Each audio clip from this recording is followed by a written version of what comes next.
Hey everybody, Mark from TenTable.com. You hear a little background noise. We're actually in one of our sister companies, which is ABC Hardware and Rental. For those of you who don't know that, that's where we started. We started in the hardware and rental industry before TenTable started. So, you know, we have a rental department that rents everything from bobcats to sewer snakes and, of course, generators. And what I wanted to talk about today is right around this time of year, I see on a lot of the Facebook groups, people asking what size generator should I buy? What's the difference between an inverter and a generator? How many blowers can I run? And I'll try to answer some of those questions right now. You know, as you can see here, I've got a few examples of some of the generators that we carry here at ABC, whether you're shopping at your local hardware store, at a Home Depot, Harbor Freight. There's a lot of good options out there for generators. You know, first off, I'm going to sit there and say generator versus an inverter. Here's an inverter. This happens to be a Briggs & Stratton inverter. Hondas are a common inverter. Inverters are digital power. So if I'm looking at this, which is a 2400 watt inverter, okay, I'm getting 2400 watts out of it. Okay, inverters are really designed for running electronic equipment.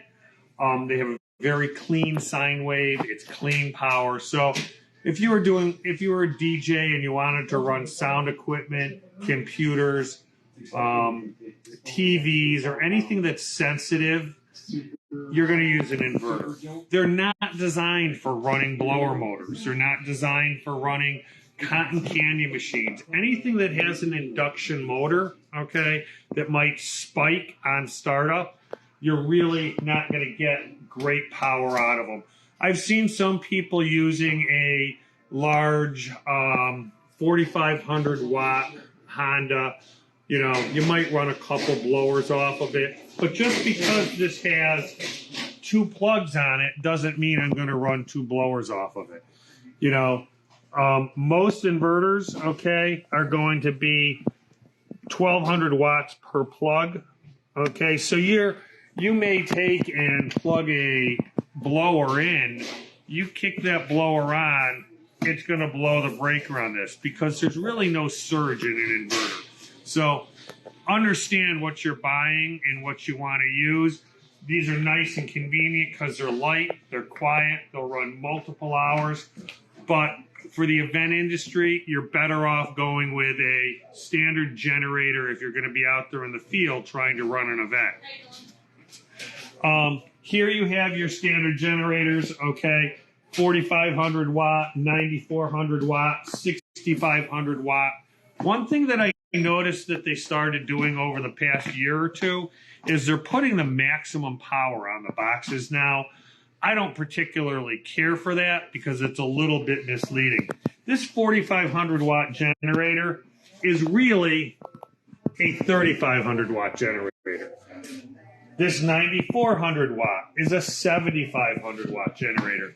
The reason that that's important to know is they're putting your max power on there. So you want to make sure that you're buying a generator and, you know, realizing that just because it says 9,400 watts on it, it's really only 7,500 running watts. And because in the entertainment industry, we're going to be running blowers off of it all the time, we don't want to overload the generator. So if I looked at something like this 3,500 watt generator, I'm going to comfortably run a couple blowers off of it. I might get 3 if I'm using the NEMA 30 amp plug, and I'll explain that to you in a few minutes. But just because it has 4 outlets, you're dealing with different circuits. So if I look at this Generac 6,500 watt unit here, okay, couple things I look for in a generator. These circuit breakers are 20 amp. A lot of circuit breakers on smaller generators might only be a 15 amp breaker. Stay away from that because even a 1.5 horsepower blower at startup might spike to 20 or 21 amps for a millisecond and then kick back down. Okay, so you want at least a 20 amp for the startup of your blower.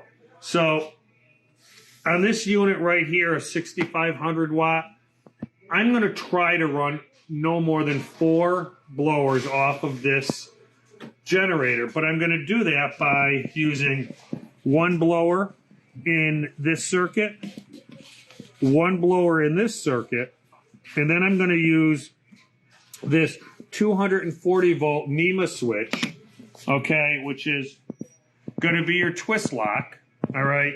4 prong is going to be your optimum, and then I'm going to be able to split off of this 240 volt into 2 more circuits. Notice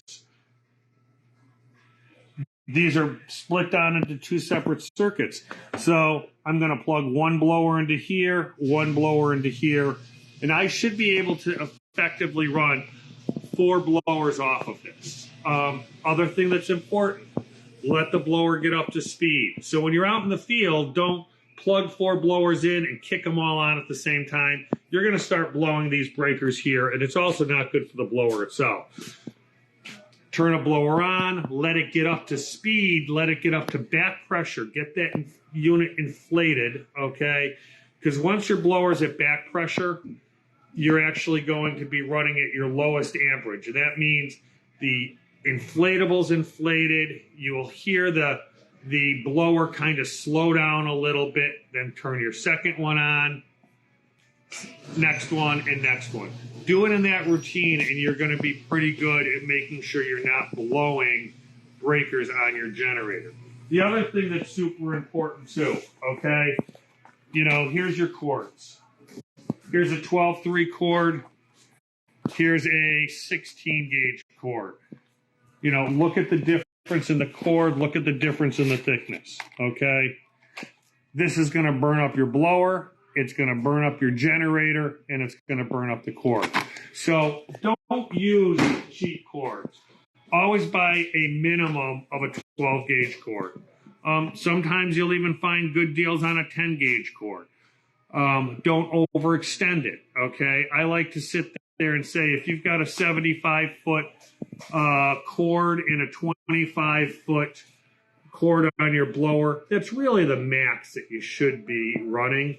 If you had to go much longer, again, drop down to 10 gauge as opposed to 12 gauge. So if I had to run 150 foot of 10 gauge cord, it's going to be much better for the equipment that I'm running. Try to stay away from any of the generators. Some of the generators will be set up with this. Always get that NEMA 30 amp 4 plug on a decent sized generator. Because just because they might have 1, 2, 3, 4 110 volt outlets on it, you're still going to want to always bank into that 220 volt twist lock to properly break down the power coming from the alternator. Colleen asks, can I get cheap cords from Harbor Freight as long as they're 10 gauge? Yeah. I mean, you know, as long as they're a 10 gauge cord. I mean, locally, I'd always want people to come into ABC Hardware and buy product, but I see a lot of people buying Harbor Freight Predator generators and having decent results with them. And that's not a problem as long as you're buying the right size generator and the right size cord. Same thing too, you know, have dedicated gas cans for a unit. Always, when you're transporting your generator, turn the fuel off. Very important. Generators, carburetors have a float in them. And when you're driving around in your truck and the thing's bouncing up and down, you can actually end up putting a lot of fuel into your crankcase. You can thin the oil out, and it can shorten the life of a generator. So make sure your fuel is off. Always, when you're refueling a generator, turn it off, okay? Get the kids out of the units, okay? Shut the blowers off. Shut the generator off. Refuel the generator. have a rag to wipe up any gas, and then start it back up. Safety first, okay? And then you turn on the blowers one at a time, like you said, right? Same thing. Go through that process of starting the generator back up and then turning blowers on one by one. Generators, believe it or not, should be grounded, okay? Very, very common for me to go out to events and see people are not properly grounding their generator, okay? And because most generators now will always have a GFI outlet or a GFI plug, nothing can be worse than getting out to a job site. You're running your generator and the GFIs keep going. Well, that's probably because you don't have a grounding rod and a piece of like 10 amp wire that's basically going to go from right here to a rod in the ground, okay? All generators need to be grounded. So it might seem like a simple thing or an extra step, but by properly grounding your generator, it's going to be safer for the event. It's going to be safer for your staff, okay? And it's going to cause a lot of times missed trips on your GFIs or your circuit breakers. And the same when we're running, you know, just because I have one blower plugged into here, you know, if I had to run a set of string lights, LED lights or something off of it, I could. But if you're running a popcorn machine, snow cone machine, or a cotton candy machine, those also should be on their own circuit. It's no different than at home. You know, if you have too many things plugged into a kitchen circuit, you kick on the microwave and the coffee maker at the same time, that plug is going to go. The same thing's going to happen. So always take a look at the products that you're running. There's going to be a label on any of your fun food equipment that's going to let you know what that amperage draw is, okay, how many watts it's running, and then just do the math to make sure you're running properly. Cool.